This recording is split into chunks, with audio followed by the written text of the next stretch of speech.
بسم اللہ الرحمن الرحیم۔ ہیروڈوٹ کی تاریخ کے مطابق سیسمنس فارسی سلطنت میں سرگرم ایک کرپٹ شاہی جج تھا۔ یہ پینٹنگ جو آپ دیکھ رہے ہیں یہ 16ویں صدی کی ہے، جس میں 500 قبل مسیح میں ایک بدعنوان جج کے زندہ ہوتے ہوئے کھال اتاری جا رہی ہے۔ اس جج کا نام سیسمنس تھا۔ فارس میں بادشاہ کیمبیسس کے وقت ایک بدعنوان شاہی جج تھا۔ بادشاہ کیمبیسس کو معلوم ہوا کہ اس نے عدالت میں رشوت لی ہے اور غیر منصفانہ فیصلہ دیا ہے، جس کے نتیجے میں بادشاہ نے حکم دیا کہ اسے اس کی بدعنوانی کے الزام میں گرفتار کیا جائے اور اس کی زندہ کھال اتاری جائے۔ فیصلہ سنانے سے پہلے بادشاہ نے سیسمنس سے پوچھا کہ وہ کسے اپنا جانشین مقرر کرنا چاہتا ہے۔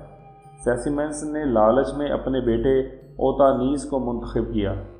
بادشاہ نے رضامندی ظاہر کر دی اور جج سیسمنس کی جگہ اس کے بیٹے اوتانیس کو مقرر کیا۔ اس کے بعد اوتانیس نے کرسی سنبھالتے ہی بادشاہ کے فیصلے پر عمل درآمد کا حکم سنایا کہ جج سیسمنس کی کھال اتاری جائے۔ اس کے بعد بادشاہ کے حکم پر بدعنوان جج کی اتری ہوئی جلد یعنی کہ کھال کو جج کے بیٹھنے والی کرسی پر چڑھا دیا گیا، جس پر نیا جج عدالت میں بیٹھ کر فیصلے کرتا اور اسے یہ بدعنوانی کے ممکنہ نتائج کی یاد دلاتی۔ اوتانیس ہمیشہ یہ یاد رکھنے پر مجبور تھا کہ وہ ہمیشہ اپنے سزا پانے والے باپ کی جلد پر بیٹھا رہتا تھا۔ اس سے اس کی تمام سماعتوں، غور و فکر اور جملوں میں انصاف اور مساوات کو یقینی بنانے میں مدد ملتی تھی۔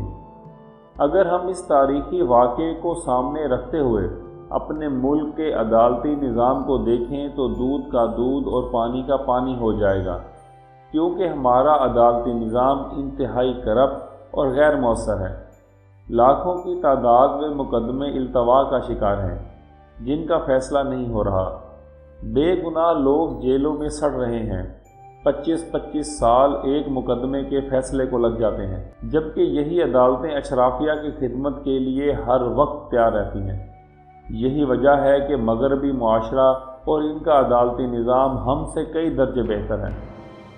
حضرت علی رضی اللہ تعالی عنہ کا فرمان ہے کہ کفر کا نظام تو چل سکتا ہے لیکن ظلم کا نظام نہیں چل سکتا۔ میں امید کرتا ہوں کہ آپ کو آج کی یہ ویڈیو پسند آئی ہوگی۔ اس طرح کی مزید حیرت انگیز معلوماتی ویڈیوز کے لیے ہمارے چینل کو سبسکرائب کر لیجئے اور بیل آئیکن کو دبانا نہ بھولیے گا تاکہ یوٹیوب کی اتنی بڑی دنیا میں ہماری ویڈیوز آپ تک آسانی سے پہنچ سکیں۔ ابھی تک کے لیے اتنا ہی، اگلی ویڈیو تک کے لیے اللہ حافظ۔